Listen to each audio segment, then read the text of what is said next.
right. Why should you go on a doctorate degree? There's a couple of answers you can give to this, but if you want to, go do it. There's always excuses. There's always a reason to not go do something. It takes too long. A legit reason would be money, but there's funding. Like, Dr. Sim said, and people have pulled out loans for it. If you want to, go do it. Okay. Now, if it's not in your heart, I don't recommend you do it. Okay. Don't do it because, my tia said I could be a good doctor, or my auntie said that. No, it's got to be something you want to do. On top of that, though, if you want to do it, and I'll say something that I think we can all relate to, we're carrying generations on our back, and we're doing it with pride. We're bringing people forward with us. That's the only way we're, and anyone's going to look at us and be like, oh, what'd you do? I mean, I hear of, Latino pride and Black pride and stuff, and it's great, but what am I going to do about that? For me, it's not enough to sit here and say it. Latino pride. Okay, but what am I doing for it? Well, I'm gonna bring people with me. Have a why that's bigger than your won't. I'm gonna say it again. Have a why that's bigger than your won't. Getting a doctorate, the class side, the classes aren't hard. The thing that's hard is the balance of life with a degree and having the motivation to keep going. Like Dr. Alonso had said, I think for me, being one, I was the youngest in my program, one of the youngest in my program. There aren't that many Black men that have a doctorate. On top of that, when you're in a program when you are definitely the minority in the space, there's a lot of self-doubt, a lot of like, can I do this? Am I enough? I don't see me in this space. Does my voice matter?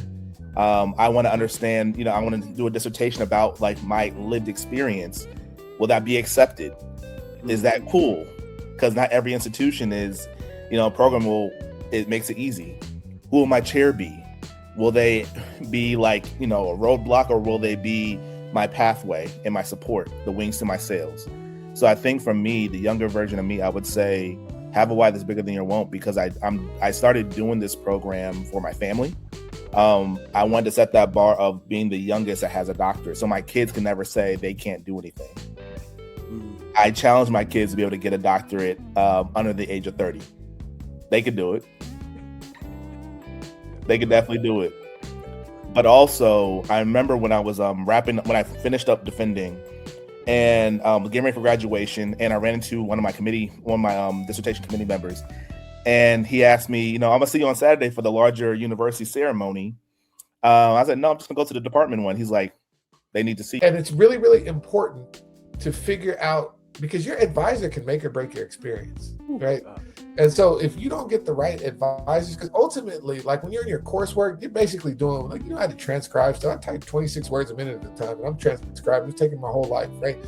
And I'm not even part of the interviews. It's just something that you do as a graduate student. So your direction is going to be shaped by your advisor. So you need to do a lot of research on who it is, because if something about them doesn't jive with what you want to do, you're not going to win out as a graduate student. What will eventually happen is you're going to either seek another advisor or end up exiting that program.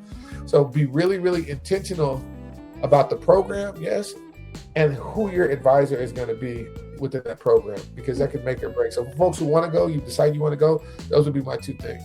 Research the program, look and see who's graduating, right? Nobody looks like you, then maybe you want to be a maverick. If nobody looks like you that's graduated, maybe that's not the right program for you, right? I'm not saying subscribe to stereotype cues. I'm not saying that, but just, it's not because the people aren't capable. It would have been before a lack of support. So you want to make sure you think through those. So, and then self-care, right? You got to make sure that there's space to take care of yourself. And so those are my 3 main points, right? Look at the program. People end up losing marriages, losing relationships, because they get so ingrained in their studies that they forget to live the life that they're in.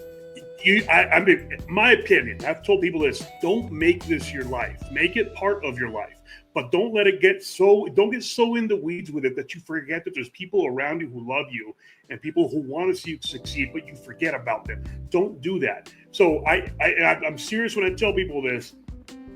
So when I was getting my doctorate degree, my coursework, I was getting a master's at Ball State as well, and there was 2 semesters in which one semester I took 18 credit hours and the other one 21.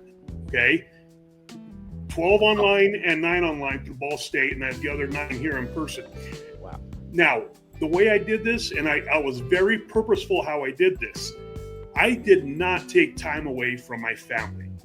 And I made it a point. I mean, if I would work till 1 or 2 in the morning, because I was going to make sure I was up and present, home from work, have fun with my kids, hang out with my wife.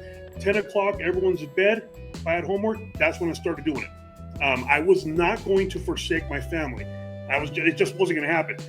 And if you're wondering, yes, all A's. Okay. There's something that I've heard from a mentor of mine, and I'll probably from The Godfather too. Never leave money on the table. Let's be honest. I've had so many conversations with people that want to move up in leadership in organizations or things like that. They want to be able to do more. They want to be taken seriously. The thing about a doctorate is that it opens up doors of fiscal possibility. Not guaranteeing money, but it opens up possibilities to be able to have more range in whatever industry that you do. Because of the natural skill sets that you're developing. I was already naturally strategic, but when I did my doctorate, I became hyper-focused and strategic systematically. My thought process around how to look at systems and how to look at where's the root cause issue, doing a root cause analysis, what you do in a doctoral pursuit, and how do I really fix it? Black joy is a form of resistance. We think about Reverend Dr. Martin Luther King, right? Let's think about his life for a second, right? Every day, someone from the FBI or hired by the FBI would call him and tell him to kill himself because they had information on him. So just the fact that he continued to live was a form of resistance. The fact that you are continuing to live and thrive in a country that is predicated on anti-Blackness and racialized capitalism is a form of resistance. But then you get tired. Who wants to resist all the time, right? So you got to find joy. I found joy in my doctoral program. I would encourage you to figure out where you can find rest and joy, because both, for us, for Black and brown folks, are acts of resistance.